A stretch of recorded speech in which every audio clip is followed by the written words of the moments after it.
We're live. Okay, great. Well, welcome to Quantum Leap, everyone. With David and Cory, and we actually have a very special guest today, Dawn Lyons, who we've been looking forward to having on for probably about over a year now. And she's here. And for those of you who don't know her, she's really known around the whole Bay Area and beyond for being one of the best networkers and business coaches. And she's just a great all-around person. We're going to get to her in just a second. But first, I wanted to just have my co-host, Cory, introduce himself. And Cory, if you don't mind just telling us also how you know Dawn, who you've known for longer than I have, in fact. Hey everyone, Cory Knott, and I am a visionary business and executive coach with Take Wing Coaching. And I call myself a visionary business and executive coach largely because of Dawn Lyons. So I guess I first heard from her about BNI in 2002.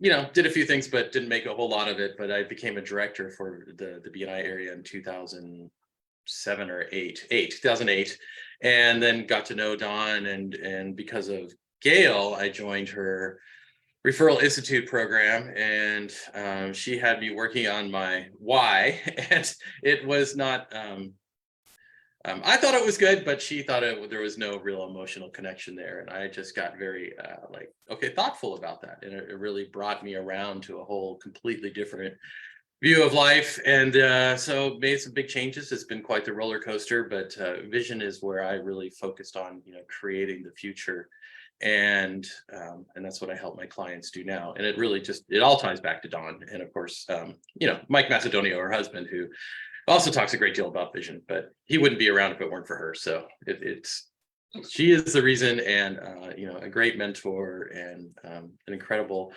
BNI executive director and coach, and on and on and on. So that's all I'm going to say for the moment. Yeah, You're great. gonna make me cry. I mean, anybody who's done networking in the Bay Area knows that Dawn is, legendary in the Bay Area for her networking. She also has many skills as a coach. She's the co-founder of Ascentive, which is really the world's leading networking company. And I want to get right to her because I don't have her full bio. And Dawn, if you don't mind just introducing yourself and telling us some of the different things that you do, we definitely are interested in Ascentive, BNI, and also your coaching background.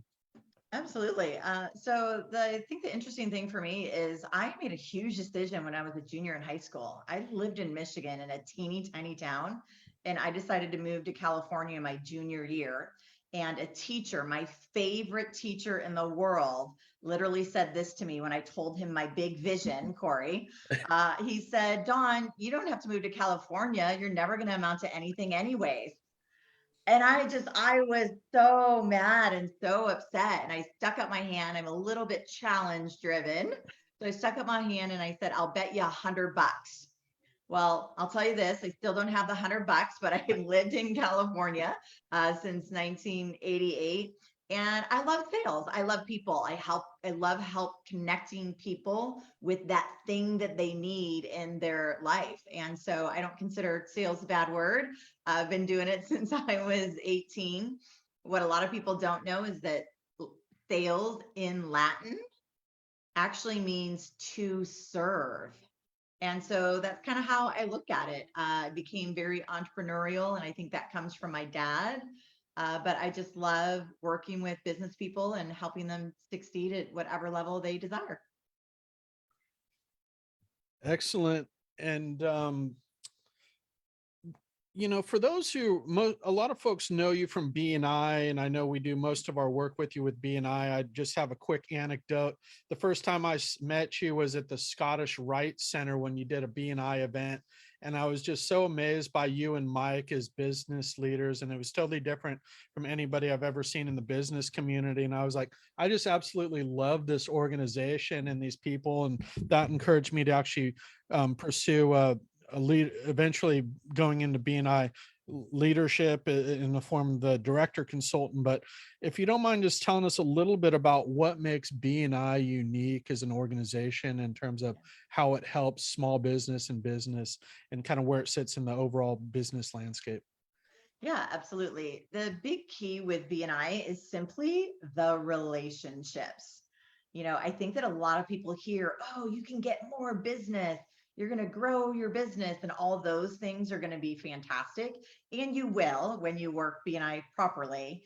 I think that the unique part is all the other stuff, right? So many times there's an organization that you join for that one thing, and that's great. That's what that organization is there to do. But BNI provides you with a team of people that can give you help, guidance, support, friendship. You work on your presentation skills. You get business development because you hear other people doing certain things in their business, and you begin to think, wow, could I implement that into my business? And so the uniqueness of it is absolutely, without a doubt, the individual people with inside every chapter, but also the amount of growth. If you're really one of those lifelong learners, then BNI is a great place because you're not only learning from the organization, if you will, but you're also learning from all the people within. And I think that's the most important part. Yeah, well put. And there are BNI chapters all over the world. If you're a business owner listening to this, wherever you are, there's likely a BNI chapter in your town. So just go to the BNI website and search for it. If you are in the Bay Area, feel free to reach out to Cory and I or Don to get you linked up with the chapter. We're always looking for great folks to join our networks. And it's just amazing what every new person brings to BNI and in terms of the giving and the collaboration and the community, as you mentioned. Just looking forward, I know you and Mike are fairly big on goals for BNI, but also personal goals. What are you guys looking at for the rest of 2022? What's left of it in 2023 in terms of where you would like to see your personal or professional goals? I know we are a bit here in a challenging economy, but nevertheless. Still got to move forward, right? Our business goals really, I have two major ones. The first one is we want to help the chapters grow. I think that during the pandemic, we were so secluded from people, we lost a ton of momentum. And that's just being very transparent. I think a lot of businesses did. But for BNI, it was when people network outside of BNI, that's where they meet new people and then bring them into BNI. And so for 2.5 years and not doing a whole lot of that, and we've definitely lost the momentum. So our first goal is to get all of our chapters above 20 members. Now, are we going to do that before 2023? No. And that's just a flat out realization. Is that a goal that we are hyper focused on? Absolutely. BNI gets easier over 20. 25 is actually the super sweet spot, but over 20, it just does get easier. And so that's the business goal. And then the personal goal is to get Mike into outer space. Now, unfortunately, I don't have a lot to do with that. That would be Sir Richard Branson and Virgin Galactic. But Mike is astronaut number 248. And so our personal goal is to really just start kind of networking up with that team of people through Virgin Galactic. We'll be taking a trip with future astronauts in February of next year. And so just really looking forward to what that is going to do and how it's going to change our life and all of that. I think it's going to be pretty darn powerful. Great stuff. And for those of you who haven't seen Mike, he's been on the podcast a few times, and he's Don's partner, and they co-direct BNI. So do check out Mike's podcast as well. And since we already have time here for a bonus question, which actually I wanted to ask you about this fascinating organization, Ascentive, which I really see as kind of a brain trust for networking knowledge. And, you bring a lot of that to BNI as well, but could you actually live on a street called Ascentive, if I'm not mistaken there out. So could you just tell us a little bit about that company? And I just think if people haven't heard of it, it's really a fascinating story, and the brain trust of networking knowledge and other knowledge that you guys bring. Yeah, absolutely. Have to give credit first and foremost to Dr. Ivan Meisner once again, because he had the great idea of basically creating a training company for referral marketing. That, by the way, that's not BNI's mission, right? Right. BNI's mission is all about generating the referrals, and they're a referral organization. But the training, he wanted a separate company. And so he actually selected, this is super early on, but he selected Mike to be the president of that company, which was titled Referral Institute at that point in time. And then years in, we changed the name to Ascentive. And Ascentive is basically an international training, coaching, and consulting organization where if you are a small business owner and you want to build your business by referrals and relationship marketing, then Ascentive is absolutely the place for you. We've been able to do so much for so many people across the globe. It's been really, really thrilling to be able to be a part of the group and be one of four of the co-founders. Excellent. And I'm going to turn it over to Cory for some questions here. Sure. I love the goal of going out to space. So one could take that as like, I want to send my husband into outer space. So, question is, do you want him to come back? Anyways, Yes, we know we do. Yes, very much so. Very much so. So I'm going to ask you, I guess, what is your why? You told us a little bit of the story of the challenge and coming to California, but is there the deeper why, what you'd like to share? And I mean, that's kind of something we ask everyone on the podcast, and largely because, again, of you. So right. Yeah. Yeah. Thanks, Cory. Yeah. So I think there's two big pieces to my true, like really deep why. And one, my first one is I saw what happened with my mom and dad, even as a little girl. So my dad worked for GM. So when you work for GM, especially in the 70s and 80s, he got laid off all the time. And I remember sitting on the front porch with him one day, and I'm like, Daddy, how come you're home today? And he's like, well, my business, my company doesn't want me to go into work today. I'm like, but you love what you do. I knew my dad loved what he did. He was a tool and die maker. And he was like, yeah, but I just can't. I can't. And he kept saying, I can't go to work. And I just remember feeling really sad for him. But this was when I was a little girl. Now, when I was a teenager, and he got laid off, and I would go and ask for money, and he would say, no, you understand I'm laid off, I'm not working right now. Then I was mad. So big difference between the little girl and the teenager. But I remember saying to myself, I will never let anyone tell me if I can or cannot go to work. Mm. And I think it just really hit me because my dad really loved what he did, right? But he was driven by other people's decision and not being able to do something that he wanted. And I just thought, man, I'm never going to let that happen to me. And so when I moved to California, I got very entrepreneurial very quickly. I was in all sorts of different sales kind of companies, and I just fell in love with sales. And at one point, I was working with a team of people, and I got a chance to speak on their stage. And this was at the Santa Clara Convention Center. There was about 500 people in the room. And it was the first time that this company had ever really let someone else, I would say, on their stage. And so I finished my presentation. I thought I did a good job. And I'm walking down the aisle, and my mentor is walking up the aisle to get back on stage. And she's shaking her head from left to right. And I thought, oh no, I blew it. And as she walked by me, she kind of elbowed me, and she goes, oh gosh, she said, I'm thinking of the other part. Hang on. She said, she goes, I can't believe you. And I was crushed because I was like, oh my God, I ruined everything, and yet I was getting a standing ovation at the very same time, but it was her opinion that mattered the most. I got back to the back of the room, and her husband was in the back of the room, and I started saying, I'm so sorry. I'm so sorry. He goes, Dawn, you are in so much trouble.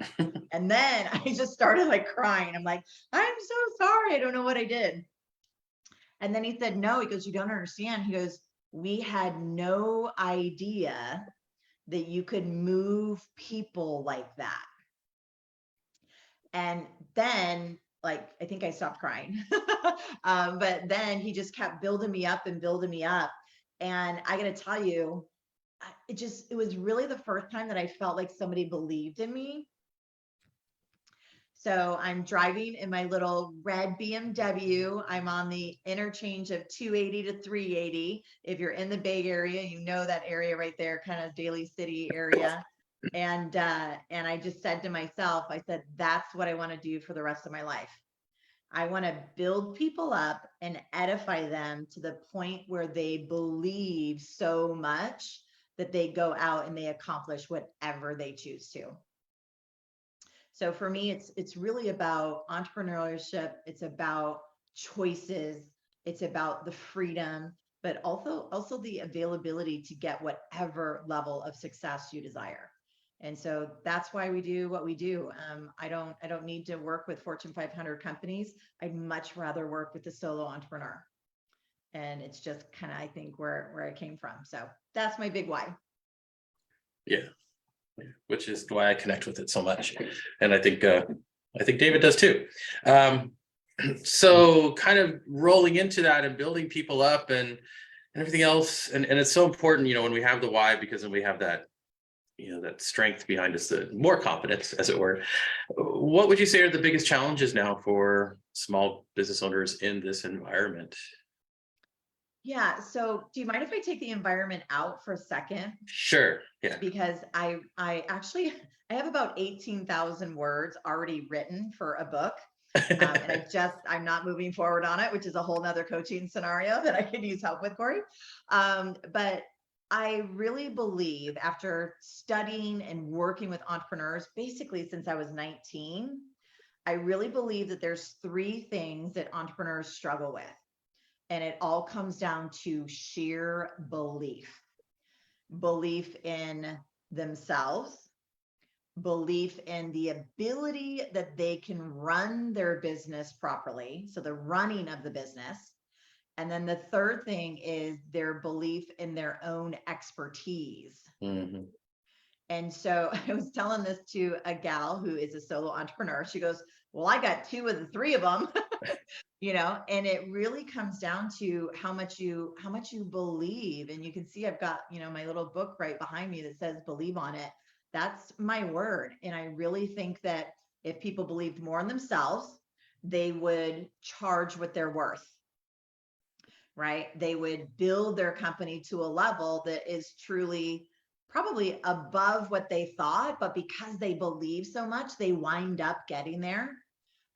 If they knew and really believed how they could scale their business, right? Monetize their business, manage their business, all of the running of the business, and do that with ease.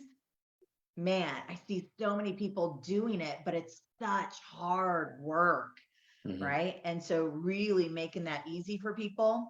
And then also just living in their expertise. Are they the best? And if so, why?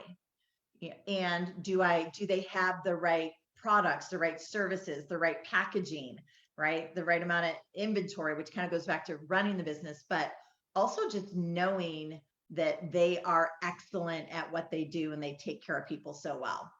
I think those are the three biggest things. And then you add on the environment to that, and then everything can go sideways really quick if you don't have that foundation. Right. And where do you suggest a person get started with building that foundation? Well, I would definitely, so running the business, I would definitely talk to other experts in your profession and see how they're streamlining things. In any profession, there's going to be somebody that spends a lot of their money and somebody that holds on to a lot of their money. Well, what's the difference? What do you really need, or could you really do there? So definitely talk to other people in your industry. As far as believing in yourself, man, I have spent hundreds and hundreds of thousands of dollars on personal development. Mm-hmm. And the years that I spent more money on personal development than business development, my business did better, right? Because if you're a solo entrepreneur, it really truly is you. So that would be good. And then your expertise. What's the highest level you can go to in your industry, in your profession? Do you have all your credentials? Are you due for some new ones? Do you need a better follow-up system? Do you need a better first appointment kind of scenario? And are you working on those things to make your business smoother and easier for everyone involved? I Very could go cool. on, but I will stop there. It's plenty to be done. Yep. So is there anybody out there that you are looking to connect with? Ooh. Yeah. So one of our other big goals is we want to be one of the first regions to really have a successful, highly functional Spanish speaking BNI chapters. Mhm. And it's been a goal of mine. It's such an underserved community, and we just need one. We need to get one started.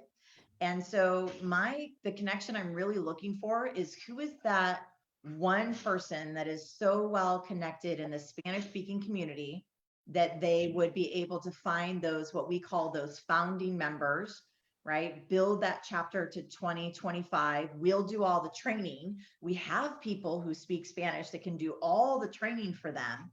I just, un piquito. That's all I have for Spanish. But I want to meet that person that maybe is bilingual that could actually help us do that. So that's my biggest want as far as the connection right now. Well, there are two ways I can help you with that right now. So Ooh, okay. we'll talk offline. Yeah. And there might be just who you're looking for. Okay. That is all the basic questions that I had. And I want to say thank you for coming on. I think we have a little more time. David, did you have any questions? Yeah, I got some wild card questions, and I did want to just make a quick note about one thing that I really see that makes Don and Mike so unique is that ability to assess people's businesses where they're at. A lot of people can run their own business successful, but they can't teach it to others, and they can actually assess where you're going wrong or teach you the whole networking system, this, and really from the beginning, intermediate, and advanced. And you teach this certified networker course, which I wasn't quite ready for it. I'd like to take it again, because I'm kind of still working on more of like the lower division stuff in some areas, but that's really such an advanced, unique course, that I don't know if you mind just telling us a little bit about that certified networker. People are really want kind of an advanced networking course. Yeah. Yeah, it's a program that, by the way, David, take it over and over and over and over again, because here's the thing with a referral marketing plan, your people are always changing and your level of relationship with them is always changing. And so you actually just want to know what to do when those little changes happen. And again, because referrals depend so much on other people, it really is about that. So certified networker, again, started with Dr. Ivan Meisner himself. And then Mike grabbed hold of it, and some of us trainers came on board. We added some things, and now again, globally, it's in 23 different countries right now being delivered. And so super powerful program. If you can find an in-person program, I highly recommend that. There are plenty of regions that are doing it online, but I think that in-person gives you a little bit more accountability, which in that program you absolutely want. Yeah, well put. And I have kind of a big picture question. I think this is a key thing in BNI, or somebody maybe looking at going into BNI. And as I was mentioning to you going into this podcast, I actually wanted to start this podcast in large part based on Ivan's podcast, which you're going to go on one of his podcasts later from what you were saying. And so people are new to BNI or these ideas, that such a great place to start is that podcast. And I think one of these myths is that there's born good networkers and the rest of us maybe are out of luck, but when I got into BNI, I thought I was like an okay networker, but I realized how much I had to learn. Could you just tell us a little bit about what's it take to be a great networker, or maybe somebody who thinks they don't have it in them? Have you ever seen those type of people turn it around? Absolutely. So networking, so yeah, Cory and I are both pointing at ourselves. Networking is a skill, just like anything. If I wanted to learn how to play basketball, I got to first start with dribbling the ball, right? I got to know how to hold it. There's so many different things that you can actually just learn. That's a skill set.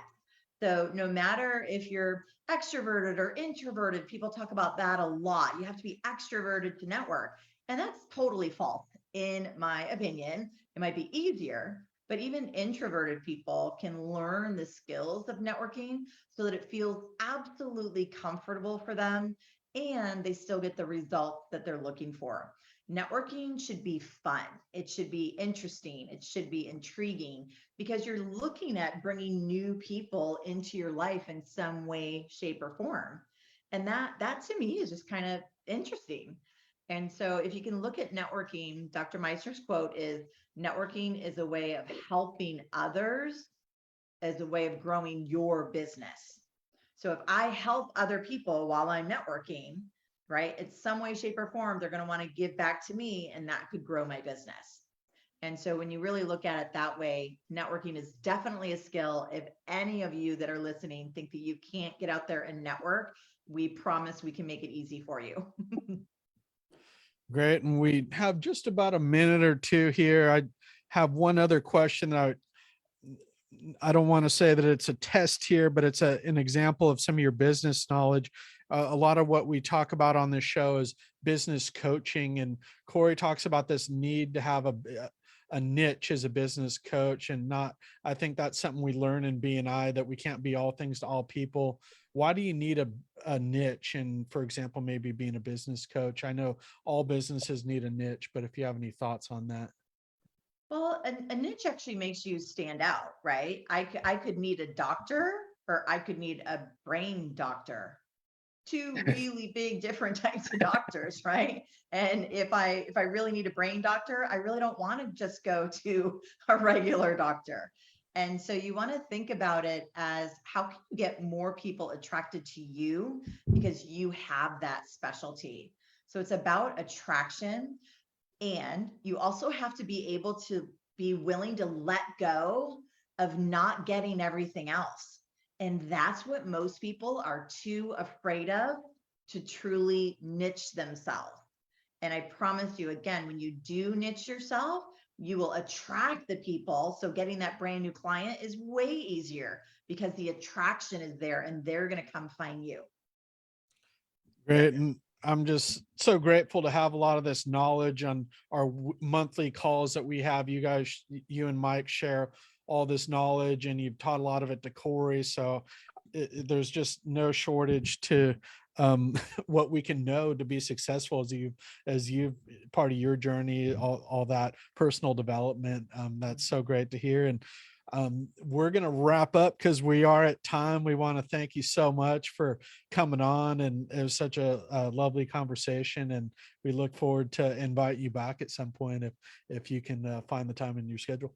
Absolutely. Yeah, And I thank you. really appreciate everything that you and Cory have both done just over the many, many years. It's been 22 years for me in BNI, and it's been super powerful. My life is completely different because of it and the people in it. So thank you, Cory, and thank you, David, very, very much. Yeah, thank you for being on. Thank you. Yeah. Well, bye everyone. Thanks for listening. We're bringing up Jake Bernberg in a few minutes. Thank you.